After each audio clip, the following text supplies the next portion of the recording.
दीक्षा में नया जन्म माना जाता है। एक होता है बिंदु से जन्म लेना, जो पिता और माता के संयोग से, और एक होता है नाद से जन्म होना, जो गुरुदेव मंत्र नाद हमारे कान में करते हैं, उससे हमारा नया जन्म होता है। और ये नया जन्म ब्रजवासी माना जाएगा, वृंदावन वासी माना जाएगा। एवं चेन नहीं भाति तद गुरु मुखात श्रुत्वा सदा चिंतये। श्री सदगुरुदेव का वर्ण करके, श्री सदगुरुदेव के मुख से जो तुम्हें साधन मिला है, नाम मिला है, उपासना मिली है, तो कह रहे सदा चिंतये, उसी का सदा चिंतन करो। गुरुमुख से निकले हुए नाम और मंत्र की बड़ी अपार महिमा है। जो वृंदावन में सदगुरु का वर्ण कर लेता है वो ब्रजवासी ही माना जाता है। उसका जन्म ब्रज में हुआ। कौन सा जन्म? बोले दीक्षा जन्म, नाद जन्म। इस जन्म की बहुत बड़ी महिमा है। जैसे अभी आपने आज दीक्षा ली, तो दीक्षा लेते ही पूर्व के सारे जो आपके अपराध पाप है वो भस्म हो जाएंगे। अब सावधान हो जाओ कि अब नहीं करेंगे।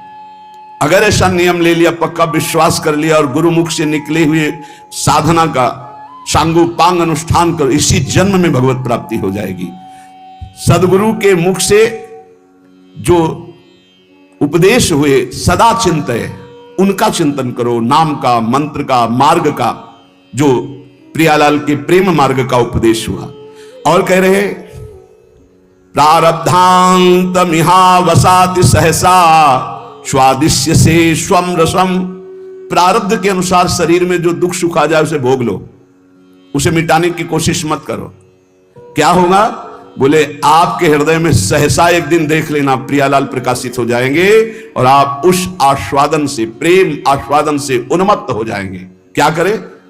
कह रहे कि जो वृंदावन का आश्रय लेता है, वास स्वीकार कर लेता है, वो श्री कृष्ण के प्रेम रस में निश्चित डूब जाता है। कैसे? बोले वृंदावन में सदगुरु का वर्ण करो, उनके द्वारा निकली हुई उपासना पद्धति जो श्रीमुख से है उसका अनुष्ठान करो, उनके बताए हुए मार्ग पर चलो, नाम मंत्र जो उन्होंने दिया उसका सदा चिंतन करो, और प्रारब्ध के अनुसार जो दुख सुख आ जाए उसे भोग लो। यहां ये नहीं कह रहे कि उसे मिटाने की चेष्टा करो, उसे भोग लो, तो क्या होगा? तुम भगवत प्राप्त हो जाओगे। ये सिद्धांत है। इसीलिए संत महात्मा बड़े बड़े आप देखो जो दिव्य हुए, उन्होंने अपने प्रारब्ध को नहीं मिटाया, दूसरों के प्रारब्ध को स्वयं लेकर भोग लिया। अपने प्रारब्ध को तो भोगा ही, औरों के भी प्रारब्ध को भोग लिया कि ये भजन करने में कमजोर हैं, प्रारब्ध आएगा इनको छीण कर देगा, चलो तुम आगे बढ़ो, हमें तो कोई फर्क नहीं पड़ता। प्रारब्ध को अपने ऊपर ले लिया। उसे श्री जी सहसा हृदय में प्रकाशित होकर प्रेम रस में डुबो देती है। ये धाम की कृपा, धाम में गुरु बनाने की कृपा, गुरु के मुख से निकले हुए नाम मंत्र का निरंतर चिंतन करने की कृपा से प्रियालाल का सहसा, सहसा माने कभी भी अचानक हृदय में प्रकाश हुआ और आप डूब गए। वो जब आप समर्पण हो, आपका पूर्णता होता है, तब ये स्थिति आती है। अचानक खड़े हैं या बैठे हैं या क्रियारत है, एकदम वृत्ति गोल, एकदम वृत्ति समाहित हो गई, एकदम डूब गई, क्या कहना है क्या करना है कुछ सुधी नहीं। मात्र एक सामने प्रियालाल, उनकी दिव्य माधुरी, दिव्य लीला, सच्ची मानिए निहाल हो जाओगे। बस एक जीवन का खेल है, जितना तुम्हारा जीवन बचा है उसे प्रियालाल के चरणों में समर्पित कर दे। संत वाणी, महापुरुषों के वचन हमको सदैव अध्यात्म मार्ग के बाधाओं से बचाते हैं और अध्यात्म मार्ग में पुष्ट करते हैं। यहां कह रहे हैं जो साधक भगवान के मार्ग में चल रहे हैं उनके लिए सावधानी की बातें हैं, बहुत सावधान होकर सुने और इनसे बचें। जो उपासक इन बातों से नहीं बचता वो अपने लक्ष्य से भ्रष्ट हो जाता है। इसलिए बहुत काम की बात है। पहला है, किसी भी सभा समिति संगोष्ठी में शामिल ना होना, जहां एक दूसरे की कटाक्ष हो रही हो, जहां एक दूसरे की निंदा की जा रही हो, जहां ये सब नहीं, इसमें नहीं फंसना। साधक को नहीं फंसना। भगवत प्राप्ति करने वाले साधक को सबसे पहले बचना है। आ जाना वहां सभा है, आज वहां समिति है, वहां ऐसा संगोष्ठी है, इस विषय की चर्चा है, नहीं। सत्संग, एकांत सेवन, भगवत सेवा, सत्संग, इष्ट मिले और मन मिले, मिले भजन रस रीति, तहां निसंग कोहे मिलिए तासों कीजिए प्रीति। कभी नहीं गए। कई तरह की हानियां हो जाती है, साधक बहिर्मुख हो जाता है। इसलिए साधक को कभी सभा में, समिति में, ऐसी जगह नहीं जाना चाहिए। मना कर रहे हैं। सभा समितियों में शामिल होना मानो अपनी साधना को नष्ट करना है। जो लक्ष्य प्राप्ति के लिए चलना चाहता है, सभा समिति संगोष्ठी, ये नहीं। एकांत सेवन, सत्संग सुना, अपरिचित जीवन, किसी से कोई परिचय नहीं।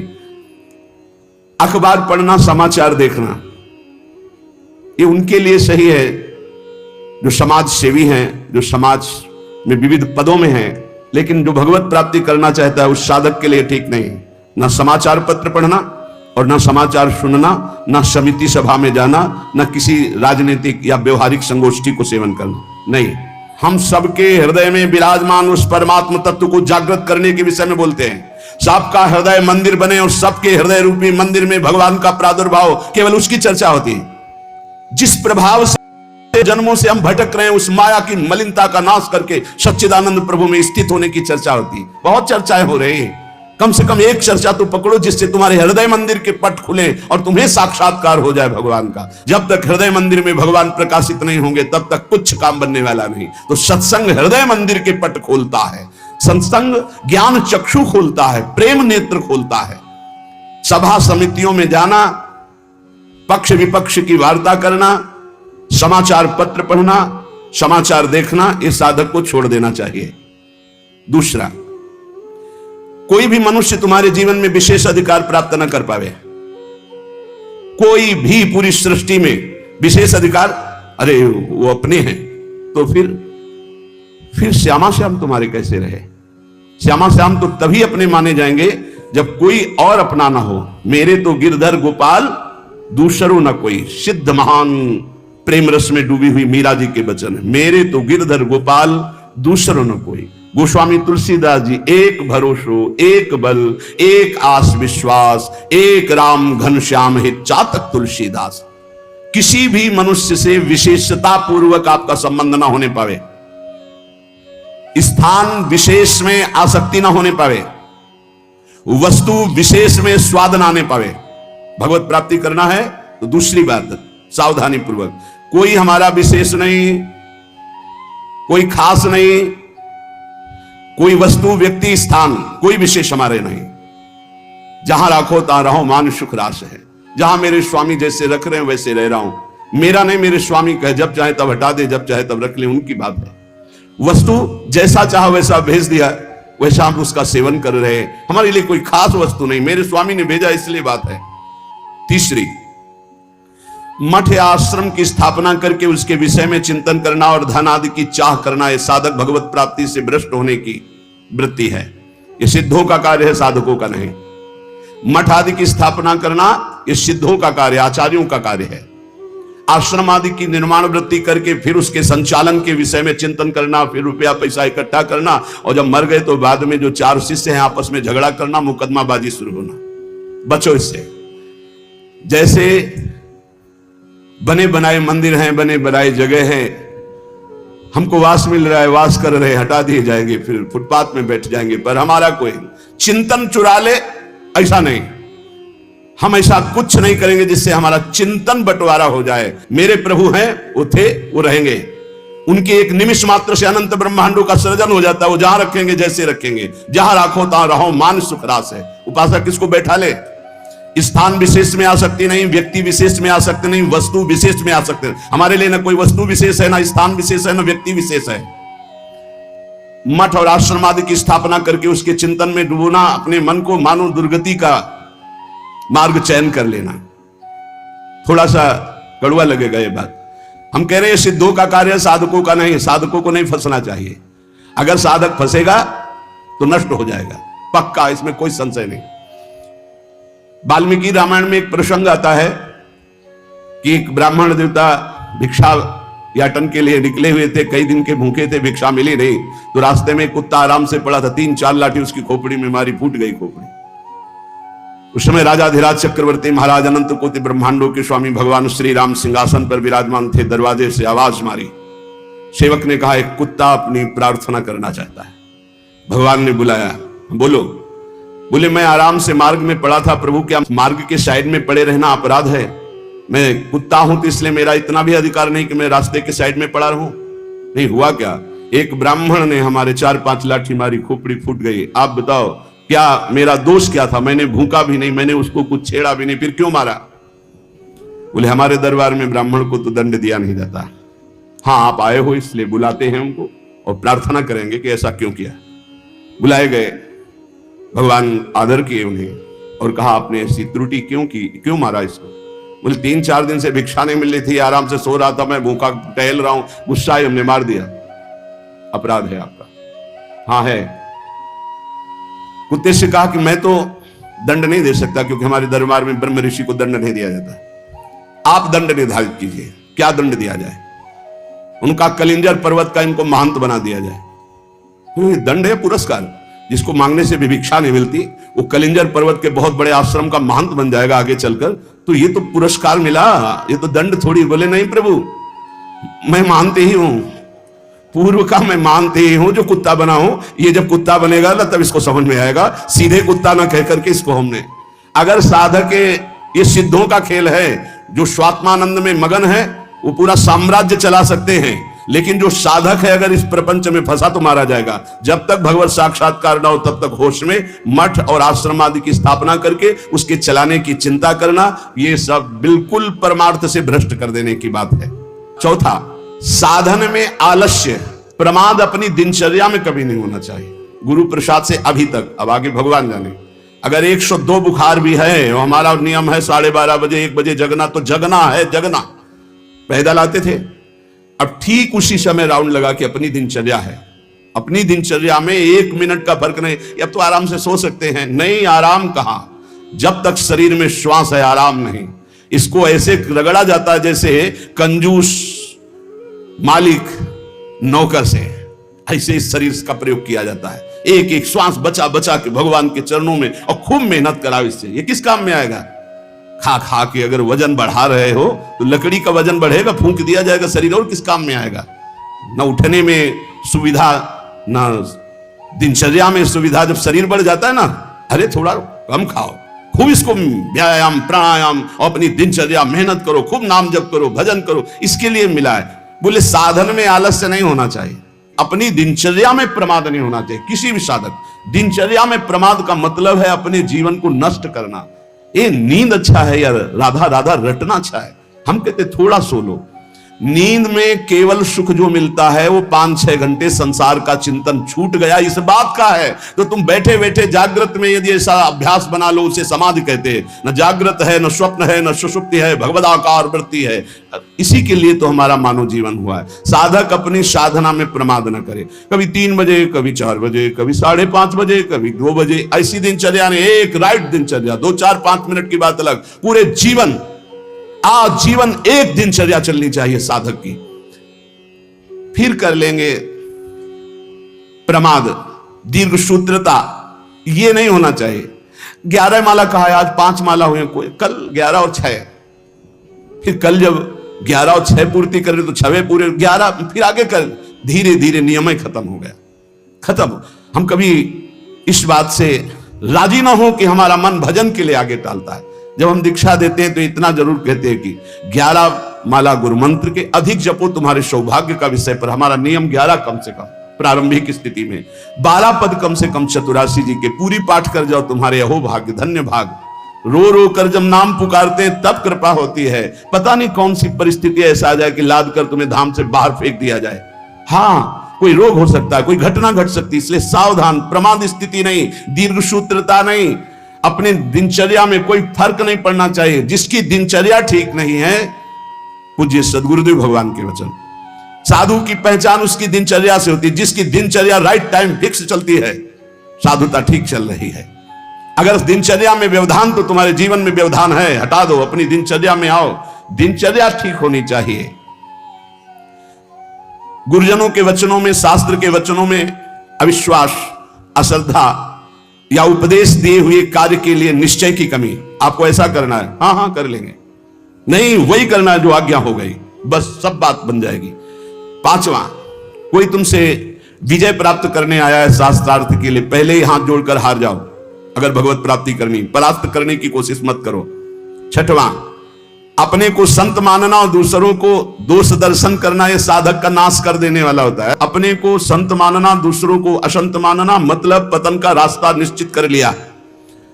आचार्य चरण कह रहे, क्वा हम तुच्छा परम अधमा प्राण हो गर्ह कर्मा, कहां मैं तुच्छ अधम अपराध करने वाला। अपने को असंत और दूसरों को संत माने। 7वां, दूसरों के दोष देखना और उनको प्रकाशित कर देना, ये केवल गुरु की वृत्ति में होना चाहिए। वो अपने शिष्यों के दोष देखकर उसे प्रकाशित करके नष्ट कर दे। बकाया साधक को ये कभी वृत्ति नहीं रखनी चाहिए कि दूसरों के दोष देखकर और उनको प्रकट करना, चुगली करना। अगर साधक किसी के दोष देखता है तो उसी के सामने उसको फटकारे, तब तो मित्र माना जाएगा। और उसके चले जाने के बाद यदि पीछे चर्चा करता है तो उसे निंदा करते हैं, निंदा करने से पाप लगेगा। तुम्हारे अंदर वही दोष बहुतायत मात्रा में जागृत हो जाएगा। शब्द याद कर लो। अगर किसी के प्रति तुम्हारा दोष दर्शन है तो उसी के सामने कहो उससे, ए भाई, हमने सत्संग में सुना है ये जो तुम्हारी बात है ना, ये ठीक नहीं है, इसको सुधार कर लो, तो निंदा नहीं मानी जाएगी। वो चला गया, इसके बाद आप उसकी चर्चा करते हैं, अब ये पाप होगा। पर निंदा के कीते आवत नहीं कछुआन, मूर्ख पर्वत पाप को ले चल अपने साथ। 8वां, किसी भी मनुष्य का ना शरीर से अपमान, ना वाणी से अपमान और ना मन से उसके नाश का चिंतन। जो तुम्हारा अहित कर रहा है, तुम्हारी निंदा कर रहा है, तुम्हारा अपमान कर रहा है, तो तुम्हें लौट कर अपमान नहीं करना। यह सिद्धांत है भगवत प्राप्ति का। और मन से संकल्प नहीं बनाना कि भोगोगे, क्योंकि तुम भजन करते हो। अगर ऐसा सोचे तो वो भोगेगा जरूर, लेकिन तुम्हारा भजन भगवत प्राप्ति के योग्य नहीं रह जाएगा। 9वां, पर चर्चा, बैठकर सदैव दूसरे के विषय की चर्चा। ये साधकों में कुछ दोष होते हैं, इसलिए इसका सुधार करना चाहिए। पर चर्चा, पर निंदा से साधक को बहुत बचना है। ये जबान बहुत दुष्ट है, इसको रोको, वाणी को रोको। वाणी एक अमोल है, जो कोई बोले जान, हे तराजू तौल के तब मुख बाहर आन। और 10वां, सीरियल, नाटक, सिनेमा, नौटंकी, ये सब साधक नहीं। असत साहित्य नहीं पढ़ना, नहीं देखना, नहीं सुनना, बहुत बड़ा प्रभाव पड़ता है। इससे बहुत बड़ा प्रभाव पड़ता है, बहुत बड़ा प्रभाव पड़ता है। आपको अनजाने में पतन के मार्ग में आपको ले जाएगा।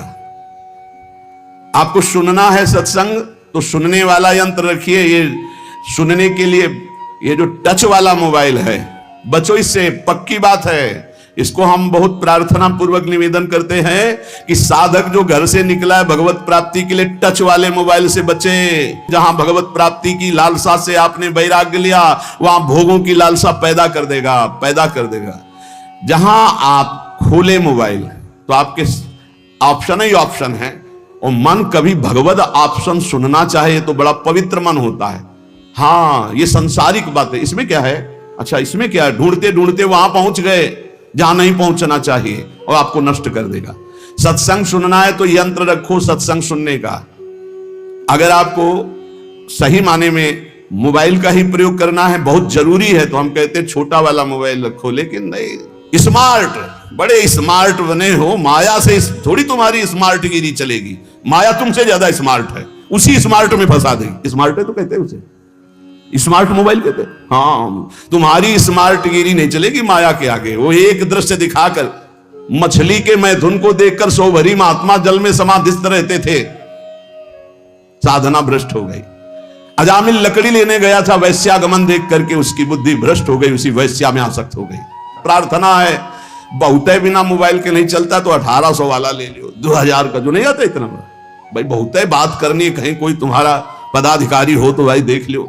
नहीं तो हमें प्रार्थना करनी है साधकों से, स्मार्ट से बचो। बहुत स्मार्ट है वो, तुम्हें फंसा लेगा, भगवत मार्ग से गिरा देगा, पक्का गिरा देगा। मान लो, हम कह रहे हैं, लेकिन कोई नहीं मानने के लिए तैयार है। और किससे बात करनी, श्री जी के लिए स्मार्ट काम नहीं करेगा, वहां फोन बात होगी नहीं, वहां तो राधा नाम काम करेगा, राधा राधा राधा राधा राधा। हाँ, कुछ ऐसी आवश्यकताएं हैं जिनकी जरूरत है, क्योंकि बिना उसके काम नहीं चल सकता। तो हम कह रहे जहां तक हो सके, और अगर किसी को बहुतायत की रखना है तो बहुत हिम्मत करो, कसम खा लो कि कभी हम और क्षेत्र में नहीं जाएंगे।